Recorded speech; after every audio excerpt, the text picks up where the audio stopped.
A sequential transmission is similar to a manual transmission, but it's a bit different. Sequential manual transmission is a type of non-synchronous manual transmission, used in variety of vehicles, but highly used in a motorcycle and high-performance racing cars. If you have ever ridden a motorcycle, you know that the manual transmission in a motorcycle is nothing like this. You shift gears by clicking a lever up or down with your toe. It is a much faster way to shift. This type of transmission is called a sequential gearbox, or a sequential manual transmission. So today, in this video, we'll discuss about how sequential transmission works. Let's take a look at how can you change gears in sequential transmission. In a car with a manual transmission, you shift the car through the gears in an H pattern. The top left position is first, and then you move straight down to second. To get to third, you shift up, to the right and up again. Fourth gear is straight down from third. Another right and up shift for fifth gear. And all the way down for the reverse gear. This is exactly what you do in manual. But in sequential transmission, gears must be selected in order, as it will not allow you to skip any gear like a traditional manual transmission. The method of switching gears is unique to this transmission, where a selector shaft is used to upshift or downshift. In a vehicle with a sequential gearbox, you just hit a lever or a paddle to click through each of the gears in order, whether you are upshifting or downshifting. A sequential gearbox works the same way as a regular manual gearbox. There is still a set of gear selector forks that move collars to engage gears. The only difference is the way the control rods are operate. In sequential, the H pattern is eliminated and replaced with a different motion. In vehicles with a sequential gearbox, the driver either pushes the lever forward or pulls backward to shift up or shift down. It depends on the type of gearbox of the vehicle. Let's take a look at how gear shifting works in sequential transmission. If you are in a second gear, and you want to go to third gear, you simply need to pull the shift lever backward. And to go from third to fourth, you need to pull the lever backward again. To go from fourth to fifth, you press it backward again. It is the same motion every time you change gears. To drop back down a gear, say from fifth to fourth, you push the lever forward. In Formula 1 cars, there are actually two paddles on the sides of the steering wheel instead of a shift lever. The left paddle upshifts, while the right paddle downshifts. On a motorcycle, you do the same thing, but instead of moving a lever back and forth with your hand, you move a lever up and down with your foot. Why every race car uses the sequential approach rather than the H pattern? There are four main reasons for this preference. The sequential shift is quicker. For example, if you want to go from second gear to third gear on the H pattern, you have to push the lever up, over and up again. That takes time. But on a sequential transmission, you simply push the lever up for every gear you change. The sequential shift is consistent. You don't have to think like, let's see, I'm in second gear, so I have to go up over up to get to third. It's confusing sometime, but in sequential you simply push the lever forward.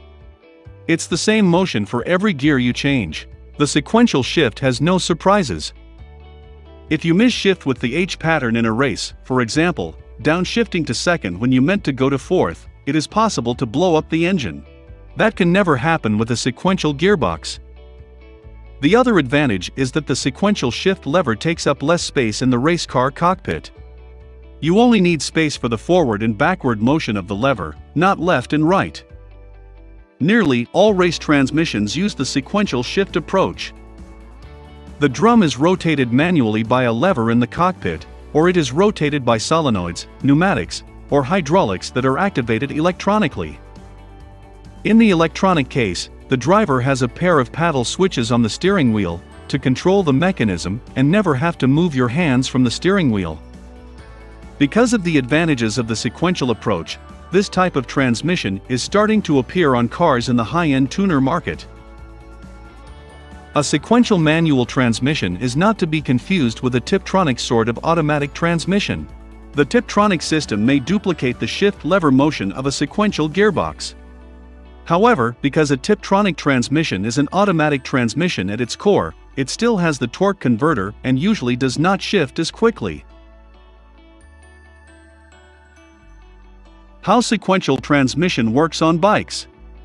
Sequential transmissions are the norm with motorcycles, but they are quite rare with cars.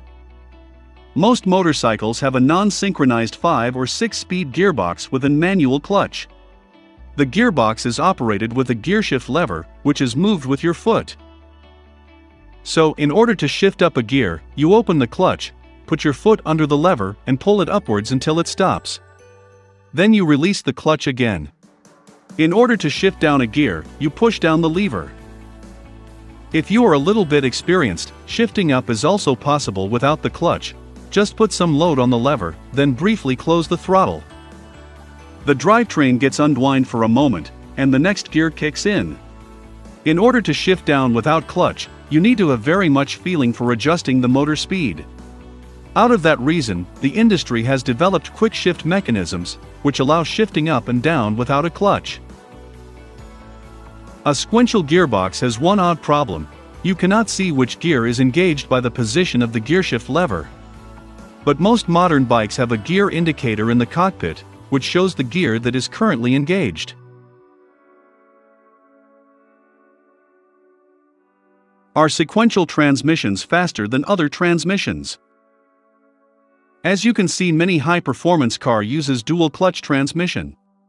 That's because they offer smooth performance and lightning-fast shifts, especially at high speeds.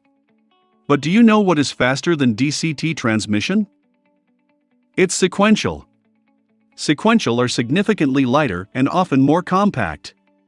And most important, the dual clutch uses helical-style gears, and a sequential has straight-cut gears, meaning less power loss traveling through the transmission into the axles.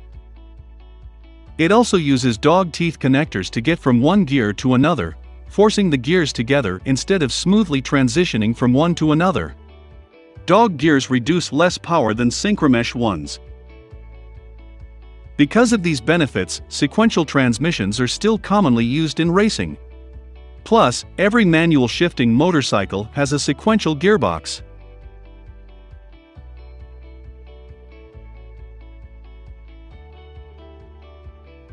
Almost every race car is equipped with a sequential gearbox rather than a standard manual transmission. This provides a number of benefits. Take a look at a few of them. Shifting gears is easier.